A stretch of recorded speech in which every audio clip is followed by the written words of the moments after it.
सहजता के साथ में, सरलता के साथ में और नम्रता के साथ में आप इस कथा के रस तत्व को ग्रहण करोगे। जैसे एक बहुत बड़ी बात संत कहते हैं कि जंगल में आग लगी है और जंगल में आग लगी है और बड़े बड़े वृक्ष जल रहे हैं, बड़े बड़े घास जल रही है, वृक्ष जल रहे हैं, पूरा जंगल धधक कर जल रहा है। पर जंगल में आग लगने पर वृक्ष जल रहे हैं, घास जल रही है, पर पूरा जंगल जलने के बाद जब देखा गया तो उसमें जो छोटी छोटी दुर्वा थी, छोटी छोटी जो घास थी, छोटी छोटी दूब थी, वो दुर्वा नहीं जली, वो बच गई। बड़े वृक्ष जल गए, बड़ी बड़ी घासें जल गई, पर छोटी छोटी दुर्वा, छोटी छोटी दूब वो बच गई, क्योंकि वो दबी की दबी रह गई। थोड़ा सा पानी गिरा, वो दुर्वा फिर उछल, फिर बढ़ना प्रारंभ कर दी।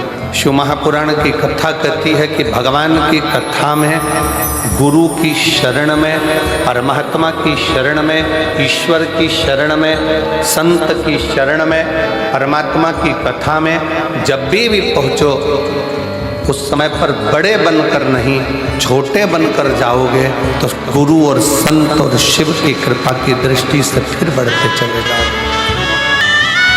थोड़ा छोटा बनकर, एक विशाल नदी है, बहुत बड़ी नदी, उसको अभिमान आ गया,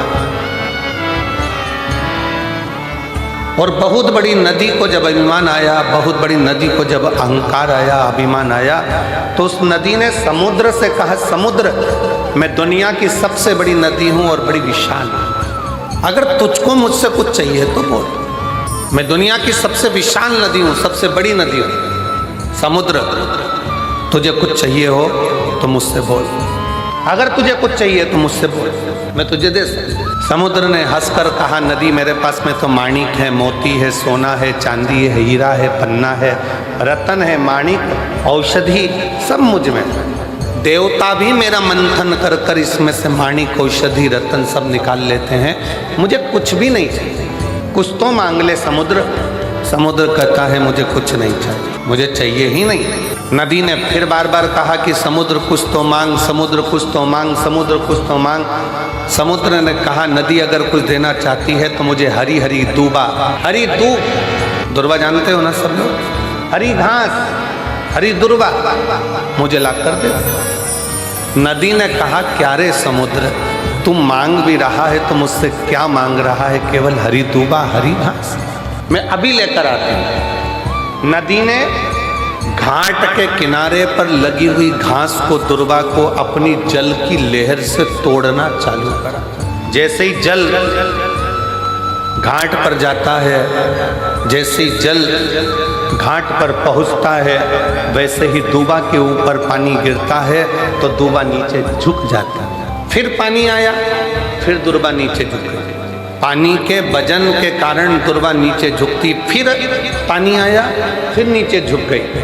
वो घास, वो दुर्वा उखड़ नहीं पाई।